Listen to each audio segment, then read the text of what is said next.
Hi, I'm Terrell Turner, the host of the Food and Finance Show. And today we have another great guest on because something that we're seeing a lot of is restaurant businesses actually getting into multi-brand strategies. So we have an amazing guest on, and we're going to talk about their awesome business, H&H Hospitality. So stay tuned. Welcome to another great episode of the Food and Finance Show, where we talk about two things we know you love: great food and money. So stay tuned because we got a great show coming your way. So without further ado, let me bring on my amazing guest, Randy Hazelton. Welcome to the show, Randy.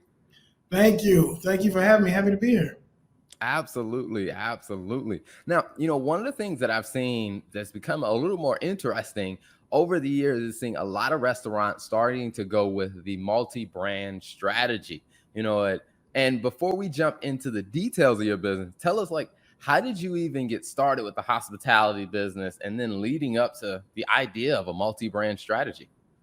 Yeah. So getting started in the business was really, I had no plan of getting into restaurants. You probably hear a lot of restaurateurs say that they kind of found themselves there as opposed to plan to end up there. But I started in corporate America. Went to college, then stayed for B school, and then worked at a Fortune 100 company, and did that for a few years and found myself just not feeling settled into it, like just not being in the environment that I saw myself kind of wanting to thrive in and wanting to progress in. And so I left corporate America. I left without a plan. I left without kind of an idea of what would happen next. I just knew that what I was doing was not for me. So I probably took about 6 months off from corporate America and just kind of hung out as a 20-something year old in Atlanta. And before I blew through all my reserves, I said to myself, I got to figure out what I'm going to do with my life. And I had been spending so much time, frankly, I've been spending so much time in bars and restaurants that I developed an affinity for it and thought that I could do it for myself. And by that time, a good college friend of mine, who then became my business partner, was feeling the same way. And we kind of jointly reached that decision point around, we should go into this for ourselves. So it was nothing poetic at all about it. You had a bunch of young folks hanging out in bars and restaurants and said, let's get on the other side of that. We pulled our money and we opened our first restaurant. So that's how we got into it. Now, we did that not having had any experience, no formal training, never having worked in a restaurant before ever. So you can imagine what that journey was like getting that off the ground. We took a lot of lumps, made a lot of mistakes, but it forced us into every aspect of the business. And we also, all that we had was the reserves that we put into it. So there was no safety net. So it was win or fail. It was succeed or fail. It was sink or swim. And that meant that we had to dig in and really very much from a granular level understand the business. And we did that for years. And I would say after the first 12 months or so, we had really kind of refined our operation and gotten pretty comfortable as operators and proprietors and started really making money out of the first restaurant. But that's how we got into it. So yeah, I wish I could say that, oh man, I had this grand scheme and we mapped it all out and now we're hitting. No, that's not how it happened. There was a little bit of luck, a little bit of just kind of being young and feeling like you can just figure anything out, and then being a little bit crazy enough to just go for it. No, I can understand that was probably a very interesting journey of just starting to figure it out. And you spoke about, like I said, you guys didn't have experience before. So what was it like when you actually started coming to grips with and learning the other aspects of running a restaurant related business entail? What was that experience like? It was like, gosh, going from, as a consumer in the business, you kind of have a really more of a one-dimensional understanding of the restaurant as a patron, as a guest. You go in, you sit, you enjoy the experience. Getting on the other side, it's really like going from black and white to color. I mean, you're seeing all aspects of the business and how so many fine points that as a consumer you don't think about impact the experience and impact the operation. And so what that was like, it was really kind of greatly expanding our awareness as to the entire mechanism that is a restaurant and that is the operation of a restaurant. And there was a bit of, what the hell do we get ourselves into? Frankly. But again, at that point, we were in it, so we had to figure it out. But it was, that earlier period was very challenging and very kind of stretching of us.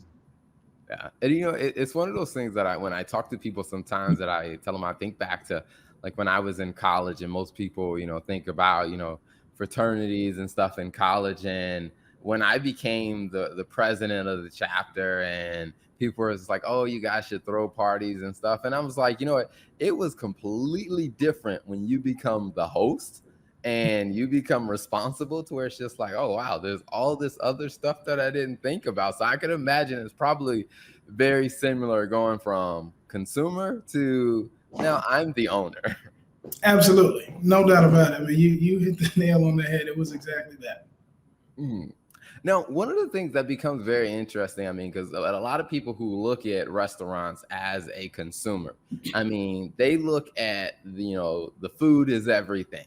But as a business owner, you start to realize like, hey, the food is actually a small part of the process. So how did, between you and your business partners, as you guys started to navigate, how did you guys start to actually learn more about, hey, how do we get better at the non-food part of the business? Or did you guys just kind of learn the tough lessons on your own? Yeah, I would say I think we learned the tough lessons on our own.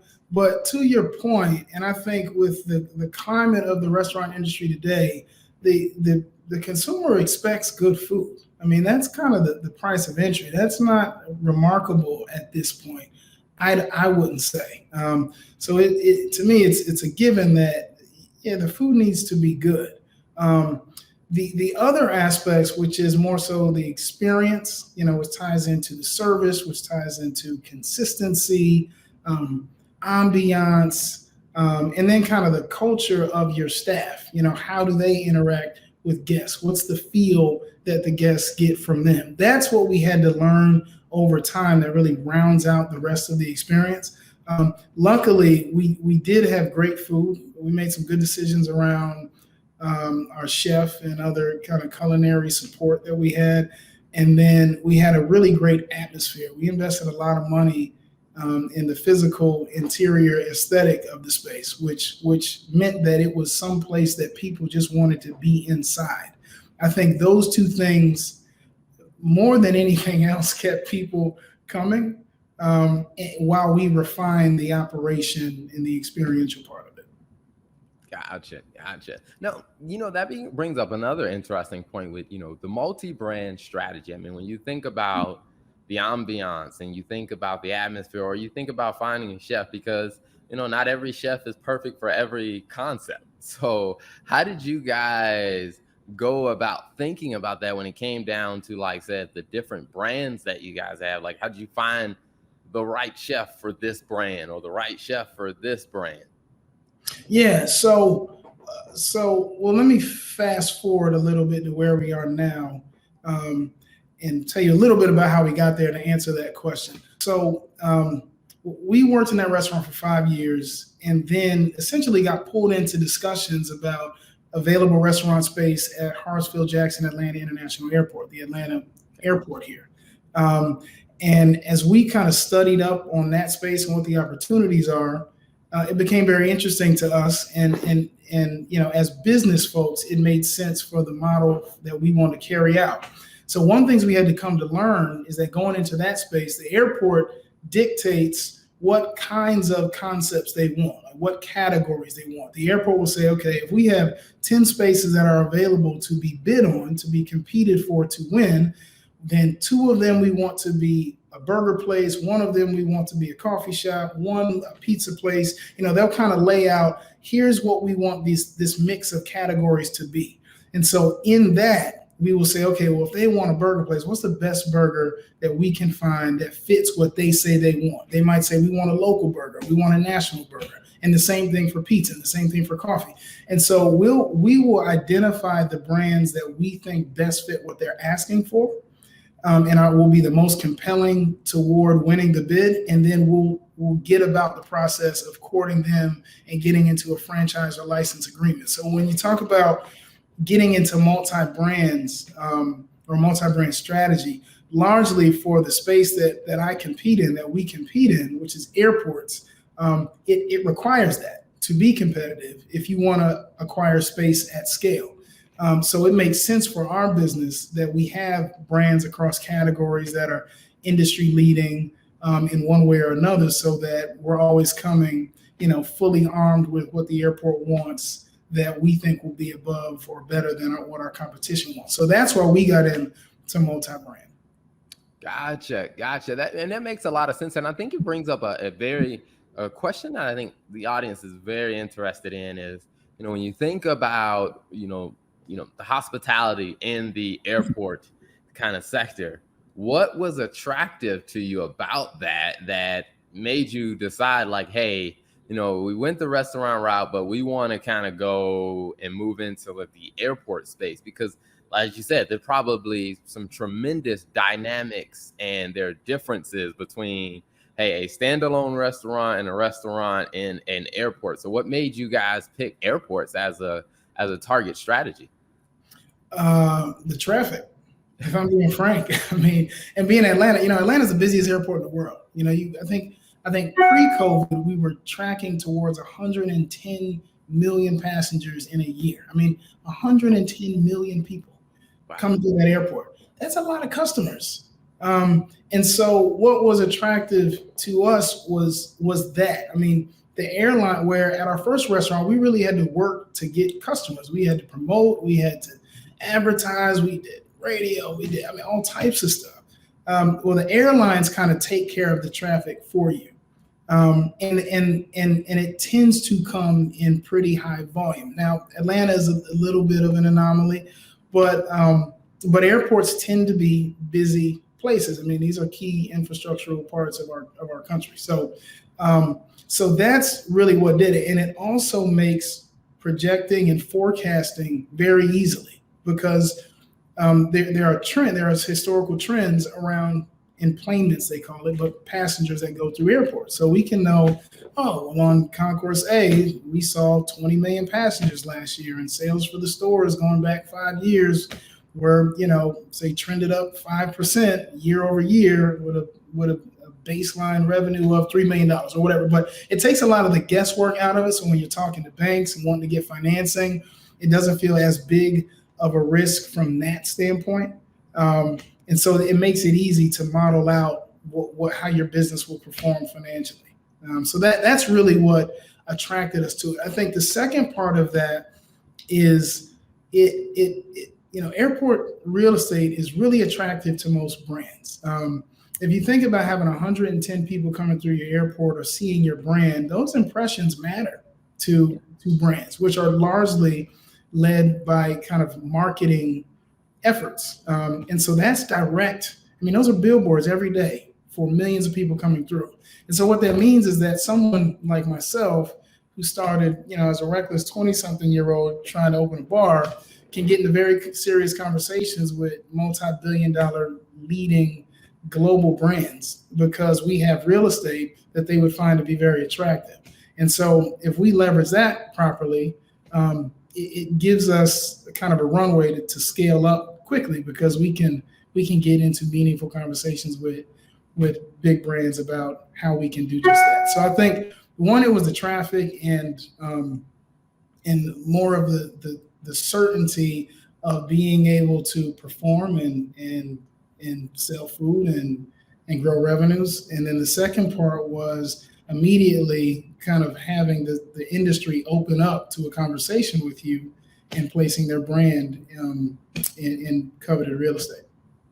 I mean, that is an amazing point, and I think some phenomenal things. So something that as you were talking through that, I immediately thought, like, when you have 110 million passenger visits, I mean, that flow through. And like you said, I mean, it's a constant billboard. And not only that, it's a constant billboard to people who have disposable income for the most part that can actually do business with you. So that is amazing.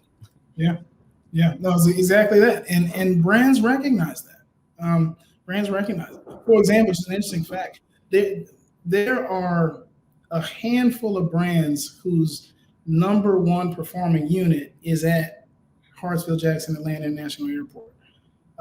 That means something. I mean, one, it's, of course it's revenue, but it's also, that's a lot of people coming through. And so to the point you just made, brands understand that, and they're most often interested in that conversation. Gotcha. That is amazing. So before we wrap up, two questions I wanted to ask. First one is, where can they find you online? So they can find my website at www.hh-hospitality.com. That is us. I'm a late bloomer on social media. I literally just got on IG like a month ago, but my handle is just Randy Hazelton. And I'm also on LinkedIn and Facebook. Gotcha. Awesome. And then the last question I like to ask every guest that comes on, what's one piece of advice that you would share with other entrepreneurs and other business owners? Do your homework. You can save a lot of time and money by learning from, kind of the journeys of others. So talk to people, study up, and come in as informed as you can be. And the last thing that I will say, the best advice that I ever got but never took was someone saying, Randy, before you open your restaurant, work in mind for 60 days. Like, come in and work in every position for 60 days. I didn't do that. But had I done that, it wouldn't have been such a shell shock to really understand all the mechanics of the business. And so I would recommend that. Do your homework, talk to people that have done it. And if you haven't had real practical experience running a restaurant, get in there and take that on before you launch your own. It will certainly expand kind of your understanding of restaurants and save you some time and money. Awesome. I love it. Well, Randy, thank you so much for coming on the show. Thanks for having me. And thank you for doing everything that you do and bringing a voice to this industry in a way that others are not. We appreciate you. We need you. Thank you for tuning in to another episode. If you like what you heard, don't be selfish. Make sure you hit that subscribe button and then share this with a friend, because you know a business owner that could definitely use this insight. So be sure to hit that subscribe button, share it with a friend, and turn on the notification bell so you get all the updates when we release a new episode.